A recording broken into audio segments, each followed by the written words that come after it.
आप देख रहे हैं अनहोनी। तो चलिए बढ़ते हैं आज की इस कहानी की ओर।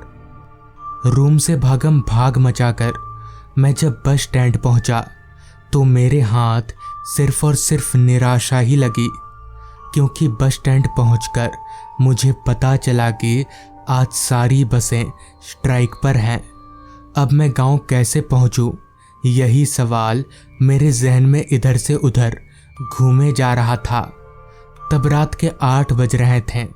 इतनी रात गए कोई ऑटो भी नहीं मिलेगी जिसे रिजर्व करके मैं गांव जा सकूं। निराश होकर मैं बस स्टैंड से बाहर निकला और अपने जेब से फ़ोन निकालकर घर पर कॉल करके भैया से कहा, भैया लग नहीं रहा कि आज मैं गांव आ पाऊंगा। बस की स्ट्राइक है आज। मैं फिर भी देखता हूं, अगर कुछ जुगाड़ हुआ तो कॉल करके बता दूंगा। इतना कहकर मैंने फ़ोन रख दिया और पास ही में एक बंद दुकान के चबूतरे पर बैठ गया। सोचने लगा कि क्या करूं।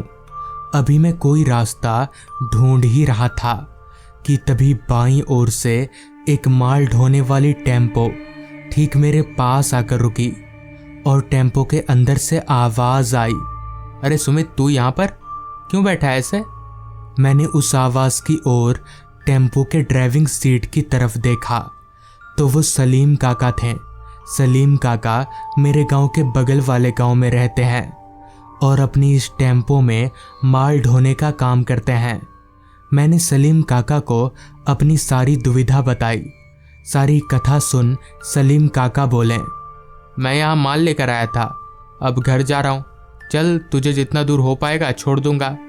ये सुनकर मेरी खुशी का कोई ठिकाना ना रहा।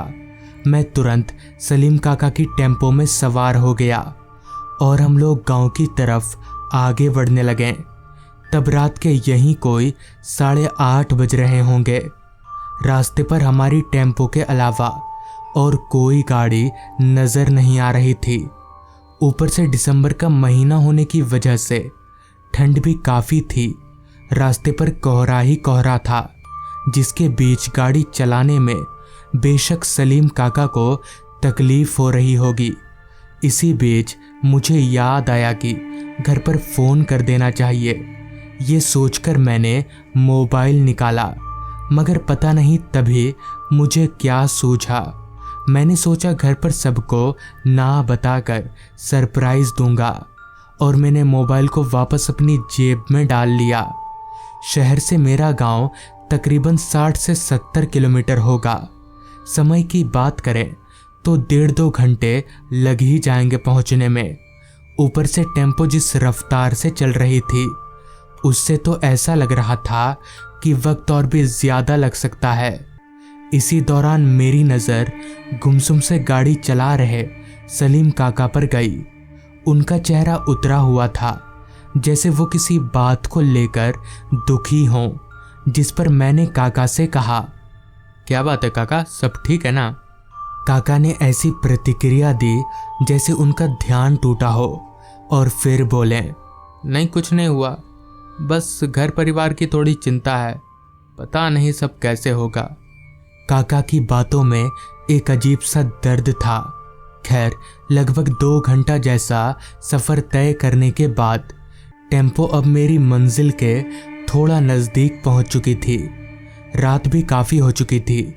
मेरे गांव और सलीम काका के गांव वाले मोड़ के पास मैंने काका को टेम्पो रोकने के लिए कहा, जिस पर काका बोले, अरे बेटा, मैं घर तक छोड़ देता हूँ, फिर चला जाऊँगा अपने घर। मगर मैंने उन्हें साफ मना कर दिया। मैंने सलीम काका को कुछ पैसे देने की भी कोशिश की, मगर उन्होंने लेने से साफ इनकार कर दिया, ये कहकर कि तुम मेरे बेटे जैसे हो। जिसके बाद सलीम काका अपने रास्ते और मैं अपने रास्ते पर आगे बढ़ने लगा।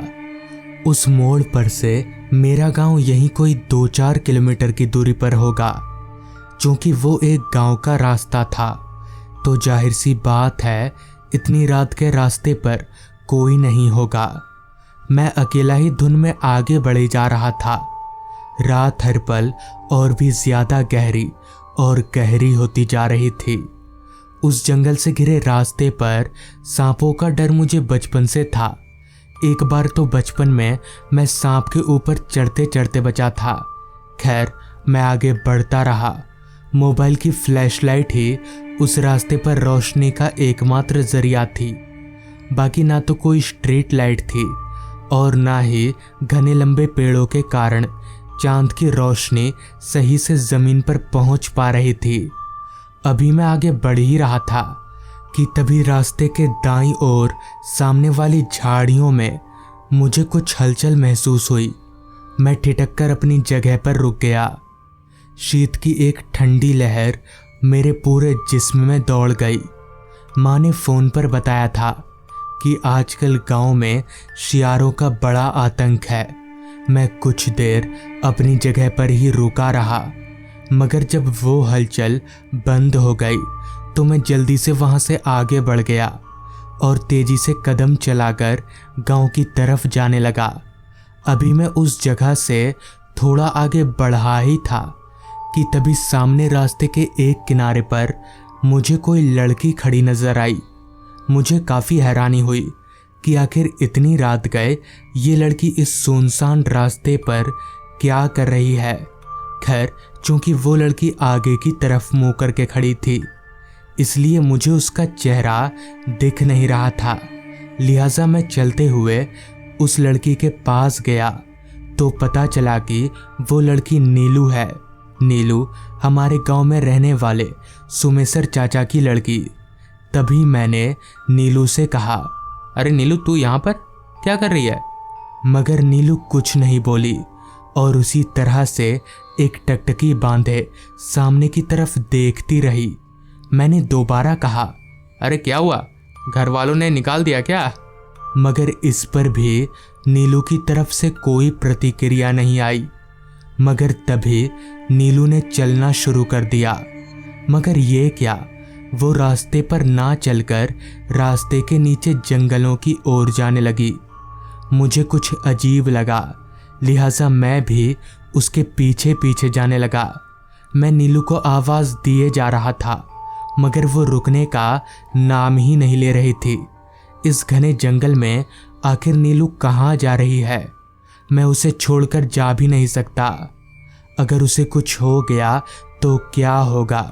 इसी तरह के हजारों सवाल उस वक्त मेरे जहन में उमड़ रहे थे। चलते चलते अब हम लोग जंगल में काफ़ी अंदर आ चुके थे। मुझे समझ नहीं आ रहा था कि आखिर ये लड़की जा कहाँ रही है और मेरी किसी बात का जवाब क्यों नहीं दे रही। अभी हम लोग आगे बढ़ ही रहे थे कि तभी अचानक नीलू गांव के पुराने तालाब के पास जाकर खड़ी हो गई। उस पुराने तालाब के पास में नीलू को खड़ा देख मेरे जहन में एक बत्ती सी जल उठी। मेरे पूरे जिस्म में डर की एक लहर सी दौड़ गई। मैंने ना आव देखा ना ताव, सीधे दौड़ते हुए घर की ओर भागने लगा। दरअसल नीलू को मरे आज 3 दिन हो चुके हैं। उस तालाब को देखकर ही मुझे ये बात याद आई। दरअसल नीलू के ससुराल में उसके ऊपर काफ़ी जुल्म किया जाता था। उसका पति शराब पीकर उसे रोज मारता था, इसलिए नीलू यहाँ अपने मायके आ गई थी और उसने एक रात इसी तालाब में कूदकर अपनी जान दे दी। मेरे जहन में ये बात उतर सी गई थी। खैर, मैं भागते भागते अपने घर पहुंचा।